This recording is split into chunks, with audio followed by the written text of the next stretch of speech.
Assalamualaikum warahmatullahi wabarakatuh. Bertemu lagi dengan saya Irham Kumaidi dalam mata kuliah isu-isu kontemporer kebijakan pendidikan. Kali ini di tugas yang ke-6 ini saya akan mereview dengan judul Monitoring Evaluasi Kebijakan Pendidikan. Mata kuliah ini diampu oleh Profesor Dr. Yayu Khadijah dan Dr. Muhammad Isnaini. Sebelum lebih jauh kita memahami tentang monitoring dan evaluasi kebijakan pendidikan, kita harus memahami dulu apa itu sebuah kebijakan. Kebijakan pendidikan lahir sebagai rangkaian rencana aksi yang dirancang untuk meningkatkan kualitas dalam pendidikan.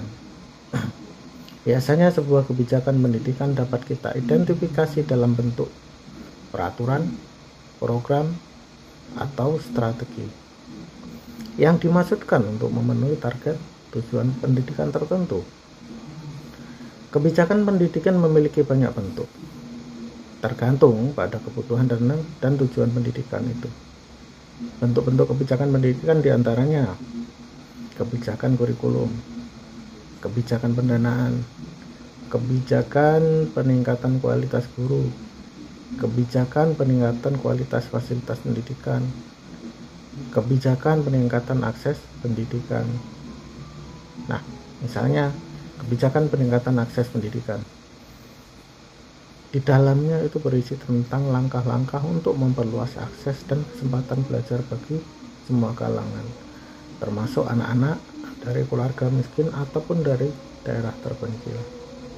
Salah satu contohnya kebijakan dalam peningkatan akses pendidikan ini dapat kita lihat dalam misalnya program PIP,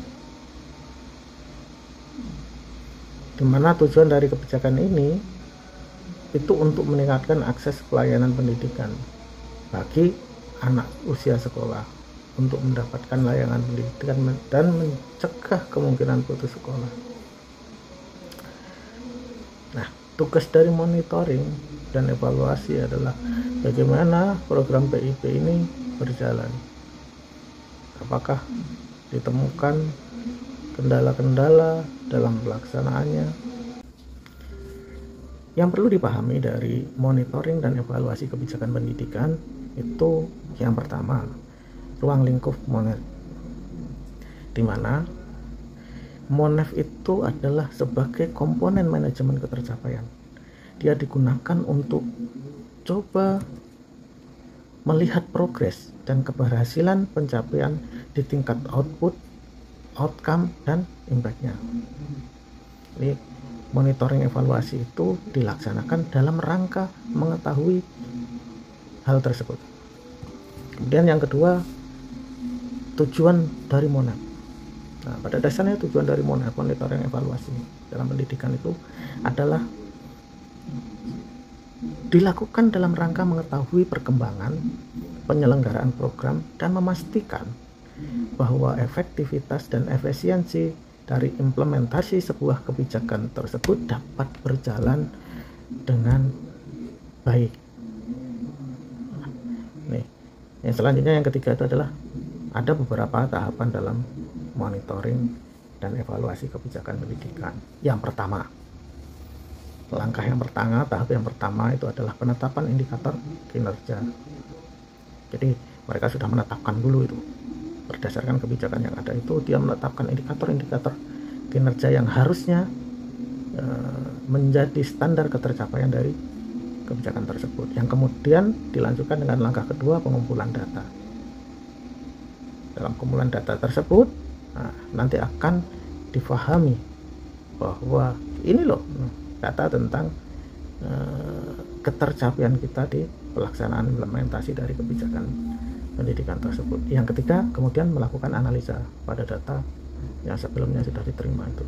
Yang terakhir, dari data yang ada itu setelah dianalisa maka akan dievaluasi dan kemudian akan muncul rekomendasi apa yang harus dilakukan oleh pelaksana dari kebijakan pendidikan tersebut.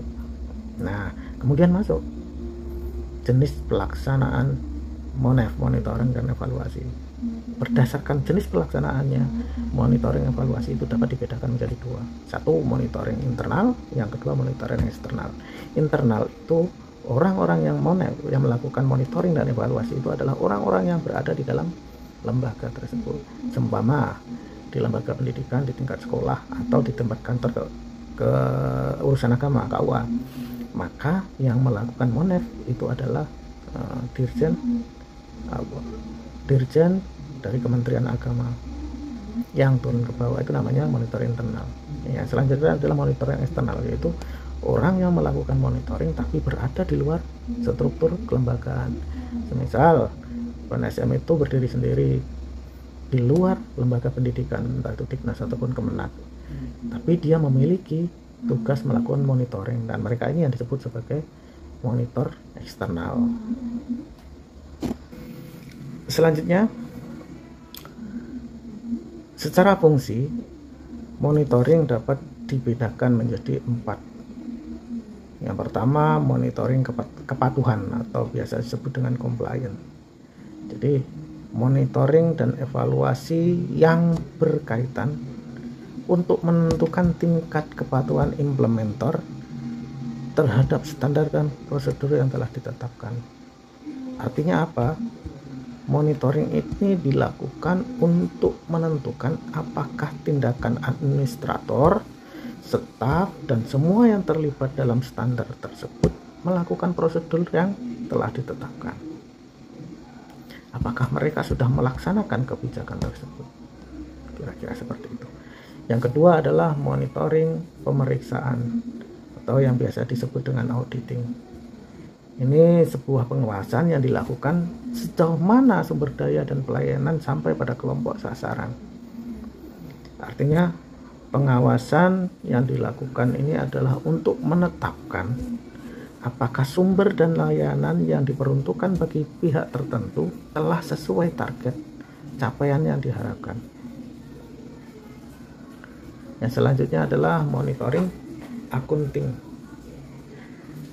Jadi monitoring akunting itu adalah monitoring yang dilakukan untuk mengkalkulasi perubahan sosial ekonomi yang terjadi setelah diimplementasikan suatu kebijakan. Karakteristik dari pengawasan akunting itu lebih pada pengelolaan pembiayaan dari sebuah kegiatan. Di dalam monitoring akunting ini lebih berbicara kepada angka-angka nominal dari keuangan di sebuah lembaga atau implementer kebijakan tersebut. Yang keempat adalah monitoring dan evaluasi yang bersifat explanation, di mana monitoring atau pengawasan yang menghasilkan informasi untuk membantu menjelaskan bagaimana akibat kebijakan dan mengapa antara perencanaan dan pelaksanaan tidak cocok. Inti dari monitoring explanasi ini adalah ingin mencari kelemahan atau kekurangan dari sebuah kebijakan yang sudah diimplementasikan tersebut.